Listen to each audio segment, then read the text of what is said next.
Hi everyone, welcome to our YouTube channel Black Diamond. तो आप सभी के लिए सबसे पहले तो गुड न्यूज़ है क्योंकि एक अच्छी वैकेंसी निकाली गई है और माइनिंग एस्पिरेंट हो चाहे सिविल हो मैकेनिकल हो, बहुत सारे अलग अलग स्ट्रीम के लिए निकाला गया है। तो इससे पहले मैं वैकेंसी की बात करूं, मैं बता देता हूं ये टाटा स्टील की तरफ से निकाला गया है। टाटा कंपनी के द्वारा ये वैकेंसी निकाला गया है। और ये जो वैकेंसी है वो कौन कौन सा स्ट्रीम का है ये मैं पहले क्लियर कर देता हूँ। ठीक है, तो इसमें बहुत सारा स्ट्रीम है बेसिकली, जिसमें सिविल एंड स्ट्रक्चरल है। ठीक है, सिरेमिक है, इसके बाद आपका केमिकल है, इलेक्ट्रिकल है, इलेक्ट्रॉनिक्स है, इंस्ट्रूमेंटेशन है, पावर इलेक्ट्रॉनिक्स है, मैकेनिकल है, मेटलर्जी है, मिनरल है और माइनिंग है। मिनरल और माइनिंग दोनों अलग अलग निकाला गया डिसिप्लिन का। प्रोडक्शन इंजीनियरिंग है, इंडस्ट्रियल इंजीनियरिंग है, मैक्ट्रॉनिक्स है, जियो इन्फॉर्मेटिक्स है और रिमोट सेंसिंग है, जीआईएस। इसके साथ ही साथ जूलॉजी डिसिप्लिन का भी वैकेंसी है। ठीक है, तो इसको भी देख लीजिएगा, एमएससी वाले कैंडिडेट इसको भर सकते हैं। तो टाटा स्टील के बारे में आपको ऑलरेडी पता होगा, जो स्टील का मैन्युफैक्चरर करती है। तो इसका बहुत सारा माइंस भी है और अलग अलग जगह पे प्लांट भी है। तो जितनी भी वैकेंसीज़ है वो अलग अलग जगह पे डिस्ट्रीब्यूट हो जाएगी। फॉर एग्जांपल, अगर आप इलेक्ट्रिकल इंजीनियर हैं तो आपको इलेक्ट्रिकल प्लांट्स में जॉब दिया जाएगा। अगर आप मेटलर्जिकल इंजीनियरिंग है तो आपको जो ब्लास्ट फर्नेस होता है वो सब जगह पे जॉब दिया जाएगा। अगर आप सिविल सेक्शन के हैं तो आपको सिविल वाला दिया जाएगा। अगर आप माइनिंग से हैं तो आयरन ओर का रिज़र्व है टाटा स्टील के पास, जिसका माइंस भी है। टाटा स्टील का माइंस भी है बेसिकली झारखंड में, कोल का माइंस है, जामोडोबा के आसपास पड़ता है, धनबाद एरिया में। इसके बाद उड़ीसा में भी इसका अलग अलग ओर का माइंस है, क्रोमाइट का माइंस है, आयरन का माइंस है। तो उस जगह भी दिया जा सकता है। प्रोडक्शन इंजीनियरिंग का बात करेंगे तो इसको भी कहीं भी दिया जा सकता है। तो ये आपका बेसिक फील्ड होगा। तो आप ये जो वैकेंसी है ये मत समझिएगा कि ये सिर्फ आपको झारखंड में ही जॉब दिया जाएगा, ये आपको ऑल ओवर इंडिया में कहीं भी भेजा जा सकता है। चलिए वैकेंसी की बात करता हूँ। ये वैकेंसी निकाला गया है, लेटेस्ट है, 24 मार्च को निकाला गया है वैकेंसी। और जैसे कि मैं बताऊं कि टाटा का सब कुछ पहले से ही शेड्यूल रहता है, जब भी एग्जामिनेशन लेता है सब कुछ बता देता है पहले ही। तो ये जो वैकेंसी है बेसिकली ये इंजीनियर का वैकेंसी है। इंजीनियर प्रोग्राम 2022 लिखा हुआ है इसमें, इंजीनियर ट्रेनी का वैकेंसी है। अलग अलग एरिया में डिसिप्लिन मैंने ऑलरेडी स्पष्ट कर दिया है और प्रोग्राम का डिटेल यहाँ पे दिया हुआ है कि जो भी इंजीनियर सेलेक्ट किए जाएंगे।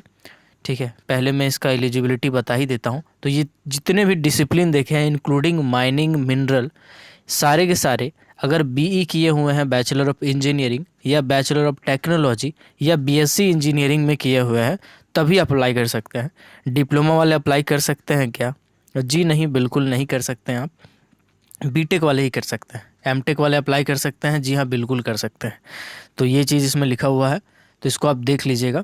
इसके साथ ही साथ अगर आप फाइनल ईयर के स्टूडेंट हैं, आप बीटेक कर रहे हैं, फाइनल ईयर है, फाइनल सेमेस्टर में, तो आप आराम से भर सकते हैं। बट जब आपका मेडिकल होगा, सॉरी डॉक्यूमेंट वेरिफिकेशन होगा, डीवी होगा, उससे पहले आपको सारा कुछ क्लियर कर लेना है।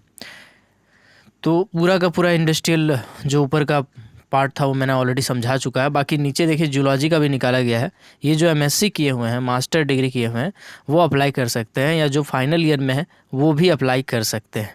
ठीक है, तो सबसे पहले आपका एज वेज के बारे में हल्का फुल्का बता देते हैं कि जो एज है वो 30 ईयर रखा गया है। पीडब्ल्यूडी एससी एसटी कैंडिडेट अगर आप हैं तो 32 ईयर। ओबीसी को टाटा कोई रिजर्वेशन नहीं देता है।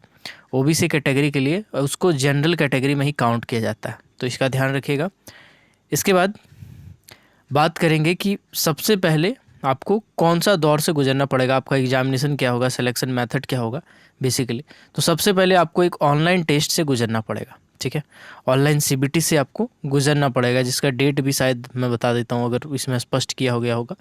डेट ऑलरेडी स्पष्ट कर देता है टाटा, बट नहीं किया होगा तो आपको मेल कर देगा, बट आप उसमें साइट में जाके चेक भी कर सकते हैं।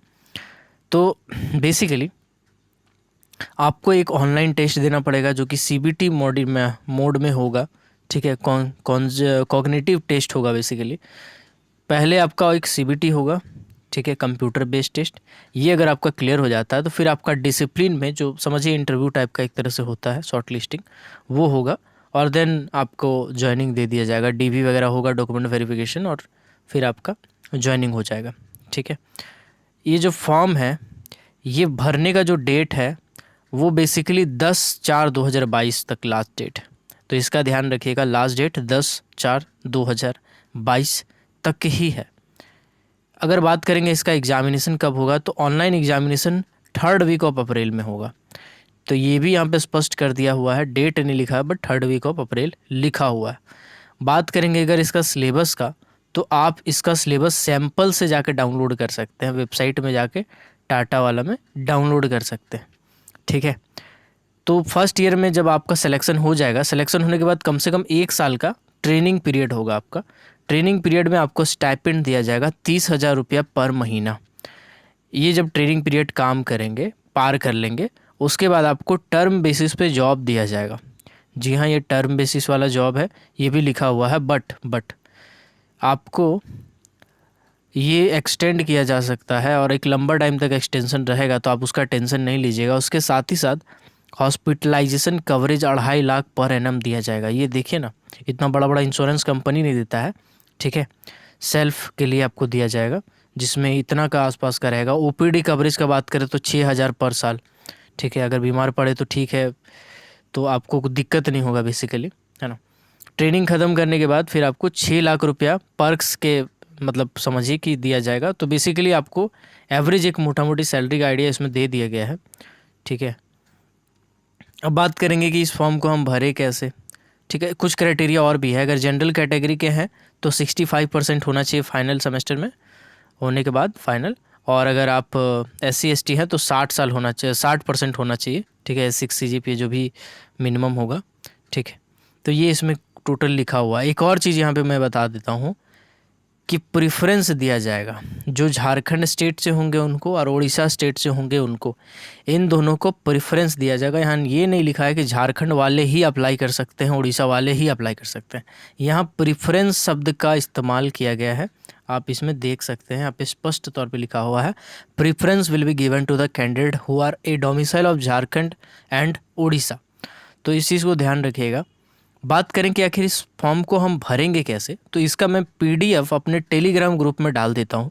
आप उस PDF को डाउनलोड करके देख सकते हैं। टेलीग्राम ग्रुप का लिंक डिस्क्रिप्शन में होगा। अगर डिस्क्रिप्शन वाला काम नहीं करता है तो अबाउट सेक्शन में, चैनल का अबाउट सेक्शन में जाइएगा, वहाँ टेलीग्राम का लिंक होगा, आप ज्वाइन कर सकते हैं, ठीक है। तो ध्यान रखिएगा, ये जो लिंक है इसमें क्लिक करने के बाद आप अप्लाई कर सकते हैं, ठीक है।